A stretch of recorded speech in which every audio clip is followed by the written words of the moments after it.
सारी दुनिया आपको, आपके जितने भी फॉलोअर हैं सब आपको खान सर बुलाते हैं। अब तो आप बता दीजिए आपका पूरा नाम क्या है खान सर? एक्चुअली क्या है कि एक शिक्षक के लिए खुद के नाम से ज्यादा मायने रखता है कि उसके द्वारा पढ़ाए गए लड़के देश का नाम रोशन करें यहाँ पर। तो वो लक्ष्य मेरे लिए ज्यादा इंपॉर्टेंट है, हमको अपने से नहीं ज्यादा मतलब नहीं। वाह। मैं खान सर के बारे में बता दूं कि इनका यूट्यूब पे जो एजुकेशनल चैनल है उसके 17 मिलियन मतलब 1,70,00,000 फॉलोअर्स ज्यादा हैं। है, हैं? ज्यादा है। अब 19 हो गए। 19 हो गए? बाप रे, क्या बात है, वाह। तो लॉकडाउन से पहले सर 30,000 थे। हाँ। एकदम लॉकडाउन के बाद जितनी आपकी सब्सक्रिप्शन बढ़ी है उतनी तो ओटीटी प्लेटफॉर्म्स की नहीं बढ़ी जितनी आपकी बढ़ गई।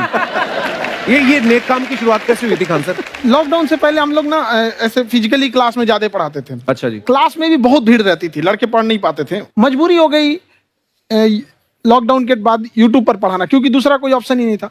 और हमको भी नहीं समझ में आया कि लोगों ने क्यों इतना ज्यादा सब्सक्राइब करते गए, क्योंकि हम तो वैसे ही पढ़ा रहे थे जैसे पहले पढ़ाते थे वहां पे। तो बस ये रहता है कि लड़कों को पढ़ाई से रिलेटेड उसको डाउट ना रह जाए कोई भी, क्योंकि जब हम लोग पढ़ते थे ना तो सबसे पीछे आते थे, हम लोग क्लास के पीछे बैठते थे। हम लोग मान लिए थे कि ये लोग बहुत अच्छे पढ़ने में, हम लोग का तो कुछ नहीं हो सकता है यहाँ पे। और घर वालों को भी लगता था तो जीव ले ला, कैसे भी काम चल जाएगा। बाद में हम लोग को पता चला ना कि टीचर की गड़बड़ी थी, हमारे ऊपर ब्लेम लगा दिया। सर आइए, बहुत बहुत स्वागत है आपका। वाकई एक्चुअली अगर पढ़ाने का तरीका इतना सरल हो, आसान हो, जैसे ना सर मुझे बचपन में ना मुझे हिस्ट्री का पढ़ने का बड़ा मजा आता था। बड़ा होके पता चला कि मेरा हिस्ट्री में तो था इंटरेस्ट, पर मुझे कहानियां पढ़ना अच्छा लगता था जी। आज मुझे थोड़ा लिखने का भी शौक है, एक आध कुछ शायद फ्यूचर में चल के आप वो भी कुछ ऐसा देखें। तो मतलब मुझे शौक है लिखने का। अब जाके समझ में आया कि वो क्यों अच्छा लगता था, उसमें कहानी होती थी। तो ये नहीं हमें पढ़ाया, हमें रट्टा मरवाते थे। तो ये जो आपका ये जो तरीका ये बहुत ही बढ़िया है। काश हमारे समय में भी ऐसा होता, यूट्यूब पे अच्छे अच्छे शिक्षक होते। हालांकि हमारे टीचर भी बहुत अच्छे थे। लेकिन इतने डिटेल में खान सर, मैंने आपके वीडियोस देखे हैं, मतलब जिस सब्जेक्ट को आप जानते भी ना हो और अगर लेक्चर देखें और सुने तो उसमें इतनी रुचि पैदा हो जाती है। बिकॉज हम सब टीचर्स के द्वारा ही पढ़ाए गए हैं और हमारे अच्छे टीचर्स भी रहे हैं, लेकिन जरूर आप में एक बहुत ही खास बात है कि आप हर सब्जेक्ट को बहुत इंटरेस्टिंग बना देते हैं। अर्चना जी, इसमें क्या है ना, टैलेंट जो है ये टीचर्स को विजुअल ट्रेनिंग कैसे देनी है, जो बताया अभी कपिल जी ने। कहानी, मैं एक छोटा एक प्रश्न पूछता हूँ। असैसिनेशन की स्पेलिंग किसको मालूम है? लोग बिलीव नहीं करेंगे लेकिन मुझे मालूम है। असैसिनेशन की स्पेलिंग होती है Yes, भाई एस। एस माने गधा, गधे के ऊपर एक और गधा, एक और एस, उसके ऊपर आई मतलब मैं पूरा, और मेरे ऊपर पूरा देश, नेशन। S I nation. तो ASSASSI मैं ये जितना विजुअल कर दें पढ़ाने को, जितना आसान कर दें। वो याद नहीं होता था रेडियो किसने बनाया, बोला रेडियो चल नहीं रहा, इसको मार थप्पड़ मार, कोनी मार, कोनी मार, कोनी मार, कोनी ने बनाया। याद हो गया, मार कोनी ने बनाया। जितना विजुअल कर दो। जैसे आपने कहा कि कैसे किसी चीज को इतना अच्छा समझा देते हैं, वो आधे घंटे के क्लास के लिए पीछे 1 हफ्ते का मेहनत होता है। मैं ये भी पूछने वाली थी कि कितनी मेहनत लगती है आपको। वो डिपेंड करता है कि हम कब तक सेटिस्फाई नहीं हो जाते। कभी कभी तो कोई चीजें 2-2 महीने से अटकी हुई है, जब तक हम नहीं सेटिस्फाई होते, नहीं इसको ऐसे नहीं, अब लड़के समझो तब तक नहीं बताते उसे। कहते हैं ना, दुनिया ने मेरी बुलंदियां देखी, किसी ने पांव के छाले नहीं देखे। क्या है ना कि हम लोग अपने स्टूडेंट लाइफ में इतना पीछे थे ना, कभी कभी अपने आप को से डर लगने लगता था, या हम कहाँ आ गए, हमारा कुछ हो सकता है कि नहीं हो सकता है यहाँ पे। तो लेकिन ना कुछ सीखने का बड़ा शौक था। तो जैसे एक फिल्म बनाने से पहले डायरेक्टर कितने महीने की प्रैक्टिस करता है, 2 साल की मेहनत के बाद एक 3 घंटे की फिल्म बनाना पड़ता है। उस तरह से थोड़ा काफी मेहनत करना पड़ता है पीछे से, तब जाके समझ में आता है। और धीरे धीरे एक्सपीरियंस होने से थोड़ा समझ में आ जाता है कि क्या, कहाँ पे कौन सा चीज डाउट आएगा वहां पे। और आपसे पढ़ाई करने का ये भी फायदा है कि ये पीट नहीं सकते ना यूट्यूब चैनल से, अंदर से निकल के थप्पड़ भी नहीं मार सकते। हमें तो पीटा इतना है ना, हम तो मतलब टीचर से सवाल नहीं पूछ सकते थे। अभी बचपन में पूछ भी लिया ना कि सर सूरज कितना दूर है, तुझे जाना है उधर है। मतलब ये नहीं कि बच्चे के साथ दोस्ती करो, उसके साथ। आजकल माहौल बहुत बदल गया है। अब तो बच्चों की पिटाई भी नहीं होती, हमारे टाइम बड़ी पिटाई होती थी। हम भी कहते हैं, हमसे भी लड़के नहीं पूछते हैं, क्योंकि उन्हें पूछने की नौबत ही नहीं आती है। क्लियर हो जाता है ऐसे ही। वाह, क्या बात है। मैंने देखा है सर आपके फॉलोअर्स में रवीना टंडन भी है एक। तो जब आप आए, कितनी मुस्कुराहट आई खान साहब आपकी। तो जब कभी आप कोई नया वीडियो डालते हैं तो आप उनको पर्सनली मैसेज करते हैं कि किसी चीज पे डाउट हो तो कॉल मी एनी टाइम, ऐसा करते हैं आप। अच्छा, विवेक सर के बारे में हमने सुना है कि किसी को बिजनेस रिलेटेड प्रॉब्लम हो तो ये 5 सेकंड के अंदर जवाब दे देते हैं। जब भाभी जी आपको तैयार होने के बाद पूछती मैं कैसी लग रही हूँ, 5 सेकंड में जवाब दे पाते हैं आप?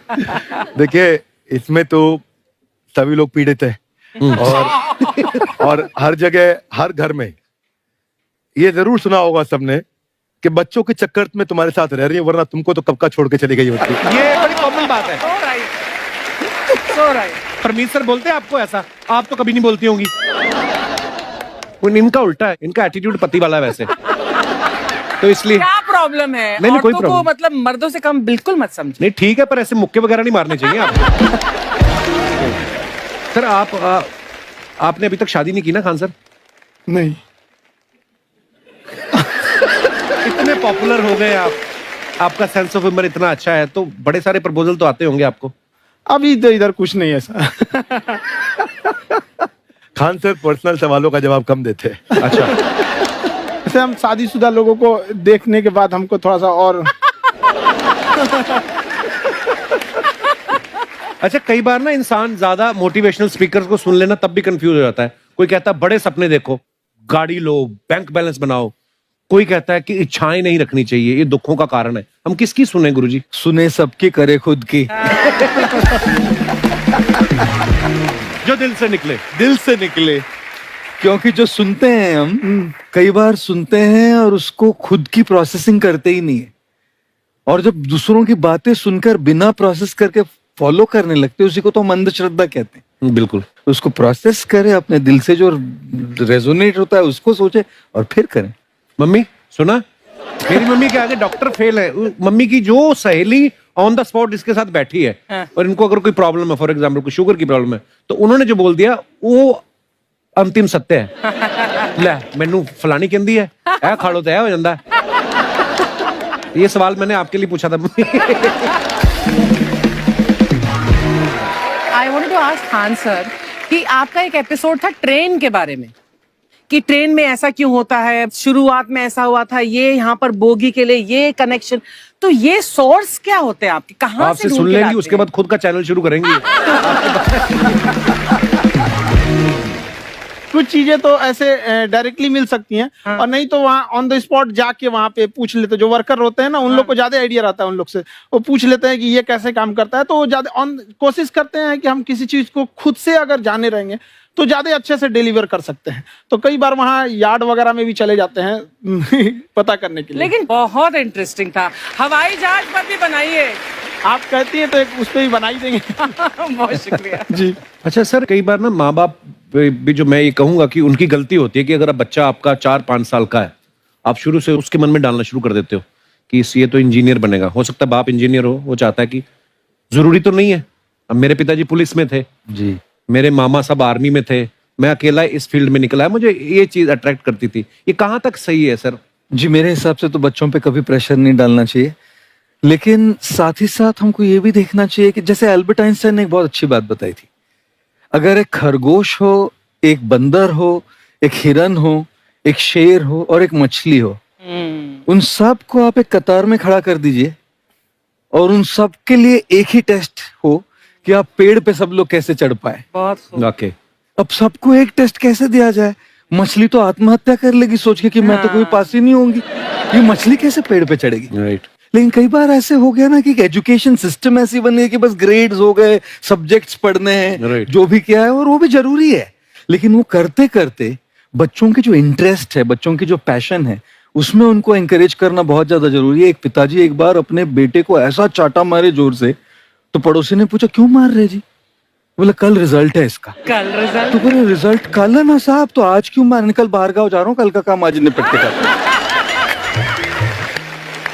कहने का मतलब ये है कि आप देखिएगा कि अगर आप बच्चों को अपने कॉम्पिटेंस के हिसाब से नहीं देंगे तो ये चाटे खाते रहने पर फेल ही होते रहेंगे। बहुत खूब। ओके। अच्छा, विवेक सर का एक कहना है कि बच्चों का अगर 95% से ज्यादा मार्क्स आते हैं वो भी खतरनाक होते हैं। 75 से 85% वाले जो बच्चे होते हैं लाइफ में बड़ा अच्छा करते हैं। अच्छा। कभी किसी पेरेंट्स ने आगे कहा है कि आपकी वजह से मेरा 95% वाला बच्चा 75 पे आ गया?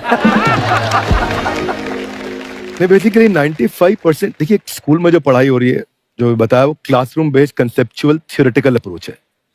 और उसमें बच्चे को क्या चाहिए, एक कॉन्सेप्ट होता है कि जिस सब्जेक्ट में 10 में से 3 आ रहे हैं उस पर फोकस करने की जगह वहां फोकस करो जिसमें 10 में से 7 आ रहे हैं, ताकि उसका सुपर स्पेशलिस्ट बने। पर वहां सब कुछ पोर किया जा रहा है। तो 95% के चक्कर में, 98% के चक्कर में अपनी ओवरऑल डेवलपमेंट कर नहीं पाता है। और ये पुराने पैटर्न्स के कारण हमारे यहाँ बच्चे डेवलप नहीं हो रहे हैं, और पैटर्न्स इतने मजबूत हैं। तो मैं ये लोगों